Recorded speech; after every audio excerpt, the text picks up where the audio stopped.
এই জগৎ সংসার প্রদীপের শিখার মতো স্নিগ্ধ ও সুন্দর, কিন্তু কথায় আছে না, প্রদীপের নিচেই থাকে অন্ধকার।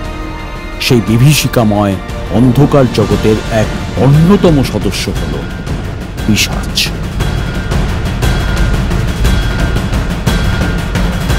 প্রথম প্রশ্ন হল, অন্ধকার জগতের সদস্য পিশাচ কে? প্রেতের সঙ্গে পিশাচের সম্পর্ক রয়েছে কি? কারণ তথ্যে বলা হচ্ছে ব্রহ্মাণ্ডের সৃষ্টির সঙ্গে পিশাচের সৃষ্টিও হয়েছে। মরণশীল প্রাণ দেহ থেকে নির্গত হয়ে গেলে তা প্রেত জগতে যায়। শুধু মানুষ নয়, পশু পাখির ক্ষেত্রেও এই বিষয়টি সত্য। কিন্তু পিশাচ, তার সৃষ্টি তো স্বয়ং ব্রহ্মা করেছেন।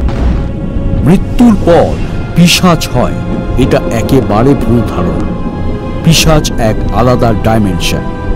আদি অনন্তকাল ধরে পিশাচ আছে ও থাকবে। এই অন্ধকার জগতের অন্যতম সদস্যা কর্ণপিশাচিনী। কর্ণপিশাচিনী নিয়ে এই পর্ব অত্যন্ত গুরুত্বপূর্ণ হতে চলেছে। যে গোপন তথ্য আমি এই পর্বের মাধ্যমে উপস্থাপিত করব, হয়তো আগামী সময় যারা চর্চা করবেন তাদের কাছে এটা মাইলস্টোন হবে। অত্যন্ত গোপন এবং তথ্য সমৃদ্ধ পর্ব কর্ণপিশাচিনী। নমস্কার, আমি জেসি। আপনারা দেখছেন হিরণ্যগর্ভ অফিসিয়াল।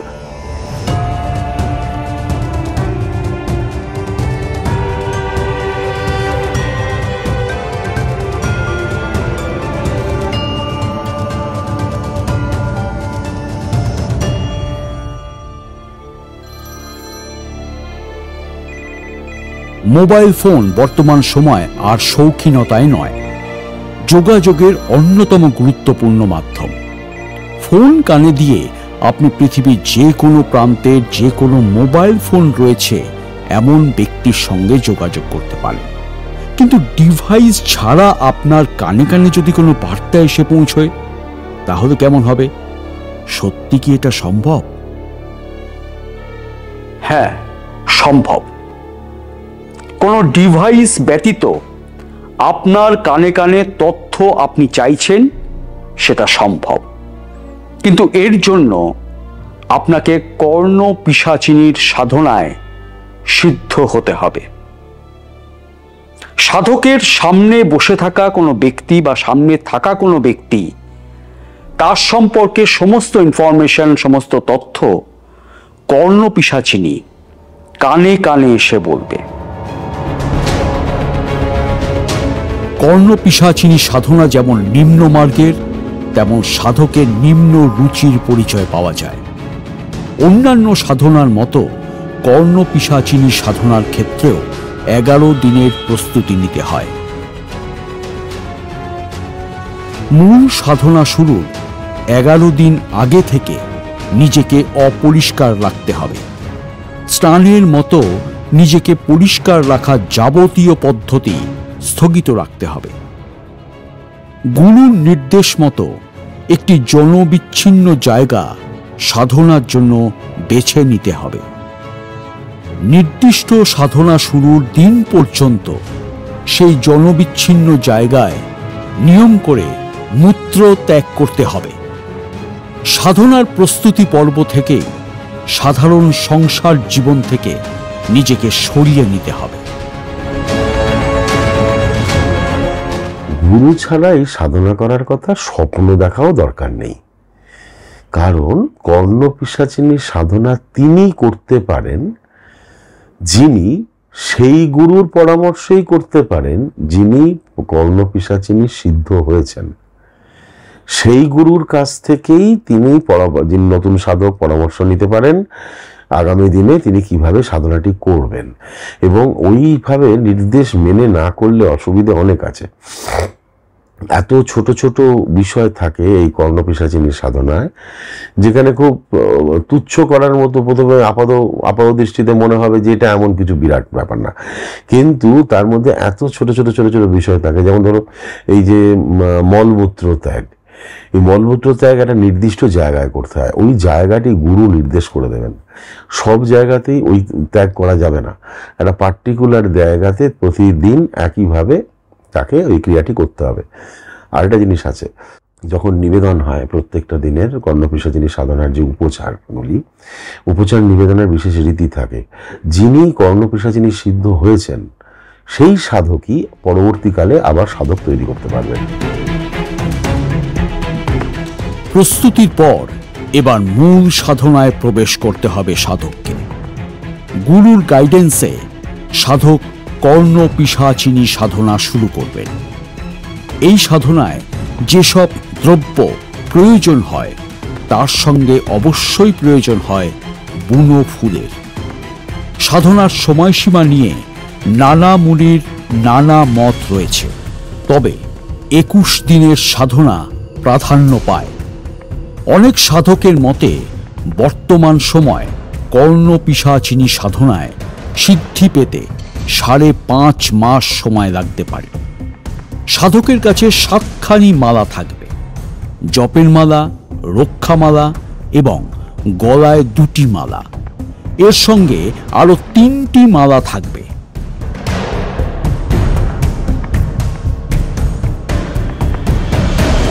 মোট 7টা মালার কথা বললাম। 4টে মালার বিষয় ইতিমধ্যে ইনফরমেশন আমরা পেয়েছি, কিন্তু বাকি 3টে মালা, সেই 3টে মালা কোথায় থাকবে? খুব গুরুত্বপূর্ণ বিষয়।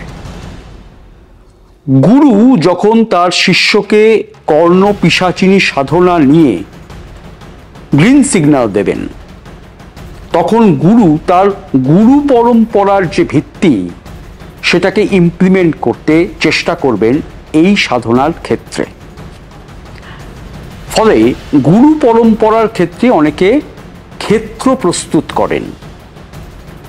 গুরুর নির্দেশ মতো অনেকেই পিশাচ ক্ষেত্র তৈরি করেন। এই ধরনের ক্ষেত্রতে বাকি 3টে মালা ব্যবহৃত হয়, অর্থাৎ মোট 7টা মালা, 4টে মালা আর ক্ষেত্র সম্পর্কে যে বিষয়টা প্রস্তুত হয় বা ক্ষেত্র প্রস্তুত হয়, সেই ক্ষেত্রের জন্য এই বাকি 3টে মালার প্রয়োজনীয়তা হয়।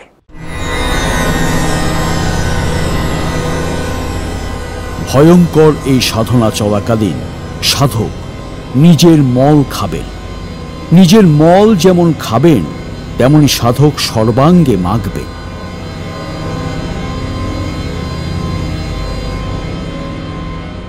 নিজের মূত্র নিজের গায়ে ছেটাবেন।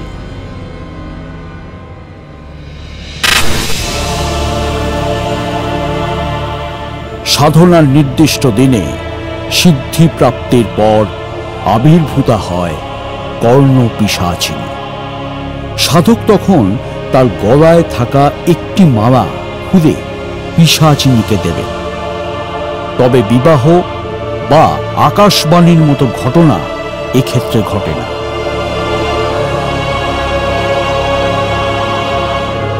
কর্ণপিশাচিনী সাধককে প্রলুব্ধ করবে শারীরিক মিলনের জন্য।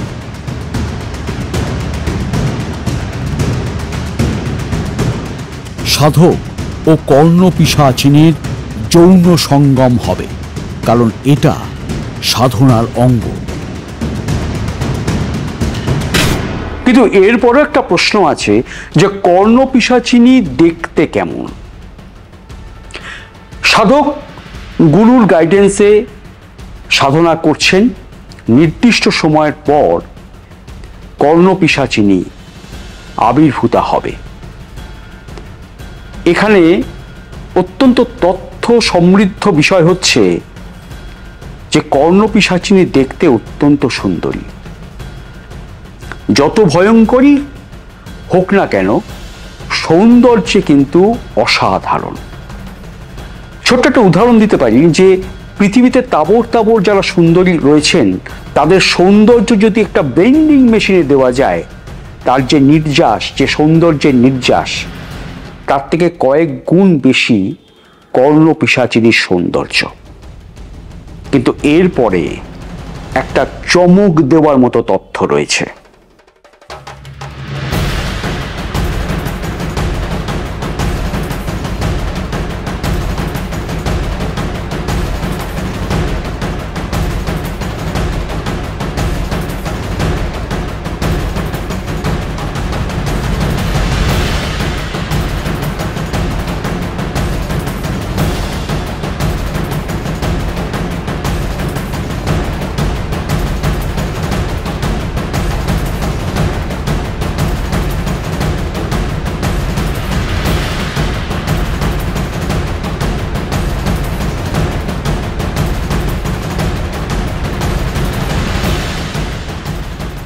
কর্ণপিশাচিনী কখনোই ভবিষ্যৎ বলতে পারে না, কারণ পিশাচিনী বা পিশাচ কখনো ঈশ্বর নন, স্রষ্টা নন।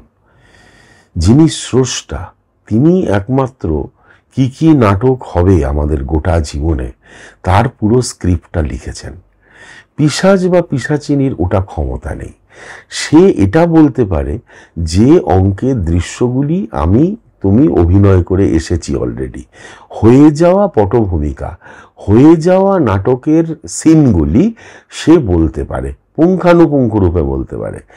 কিন্তু আগামী দিনে এর পরে কি কি সিন অপেক্ষা করছে মঞ্চে, আমরা তো সবাই গোটা রঙ্গমঞ্চের, ব্রহ্মাণ্ড রঙ্গমঞ্চের কলাকুশলী বৃন্দ, তো আমরা কেমনভাবে পরবর্তী পদক্ষেপে নতুন সিনে কেমন করে কোন পশ্চারে হাজির হব সে সম্পর্কে পিশাচিনীর বিন্দুমাত্র ধারণা নেই। চমকে দেওয়ার মতো তথ্য। কর্ণপিশাচিনী শুধু সাধকের কানে কানে কোনো ব্যক্তির অতীত বার্তাই দিতে সক্ষম। একজন সাধক যিনি কর্ণপিশাচিনী বিদ্যায় সিদ্ধ, তিনি কিছুটা চতুরতার সাহায্য নেন। অর্থকরী বিষয়টার দিকে নজরে রেখে তিনি এই চতুরতা নেন। যেহেতু কর্ণপিশাচিনী কখনোই ভবিষ্যৎ বলতে পারে না, সেই কারণে এই চতুরতার আশ্রয় নেন সাধক।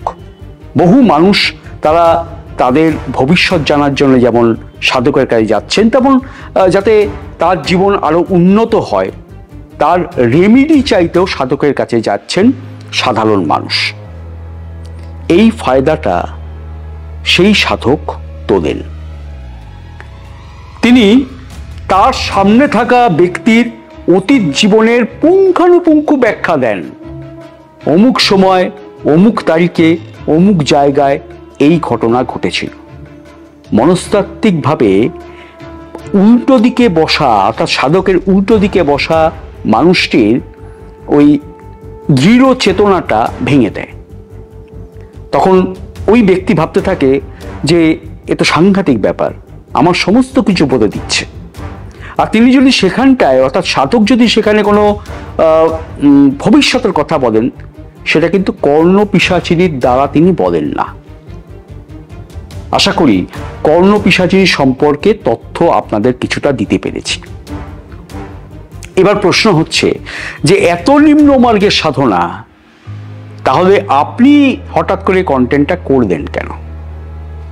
এই প্রশ্ন উঠতে পারে। তার উত্তর হচ্ছে যে কর্ণপিশাচিনী সাধনা যে অত্যন্ত নিম্নমার্গের, এবং কর্ণপিশাচিনীর যে একটা বেলাজাল রয়েছে যে ভবিষ্যৎ বলতে পারে না, এই পুরো বিষয়টা সাধারণ মানুষের কাছে উপস্থাপিত করাটা জরুরি। এবং সেই কারণেই এই তথ্য সমৃদ্ধ পর্বটা আমি আপনাদের সামনে উপস্থাপিত করেছি। কেমন লাগলো অবশ্যই জানাবেন, এবং হিরণ্যগর্ভ অফিসিয়ালকে সাবস্ক্রাইব করবেন, বেল আইকন ক্লিক করবেন, যাতে নতুন কন্টেন্ট আমি যখন আপলোড করব তার নোটিফিকেশন আপনি প্রথমে পেয়ে যান। হিরণ্যগর্ভ অফিসিয়াল আগামী সময় এই ধরনের তথ্য সমৃদ্ধ পর্ব আনবে, যাতে যারা এই নিয়ে চর্চা করছেন তাদের অনেকটা সুবিধা হবে, এবং যারা এই নিয়ে শুধু চর্চা না, যারা জানতে চাইছেন তারাও হিরণ্যগর্ভ অফিসিয়ালকে মাইলস্টোন হিসাবে ভেবেই এই তথ্য সমৃদ্ধ পর্বগুলো দেখবেন। পাশে রাখবেন হিরণ্যগর্ভ অফিসিয়ালকে, পাশে রাখবেন জেসিকে। আজকে এই পর্যন্ত, সবাই ভালো থাকবেন, ভগবানের নাম করুন, কারণ কর্ণপিশাচিনীর সঙ্গে ভগবানের কোনো সম্পর্ক নেই। তাই ভগবানের নামে থাকুন, ঈশ্বরের নামে থাকুন, জীবনে উন্নতি হবে। নমস্কার।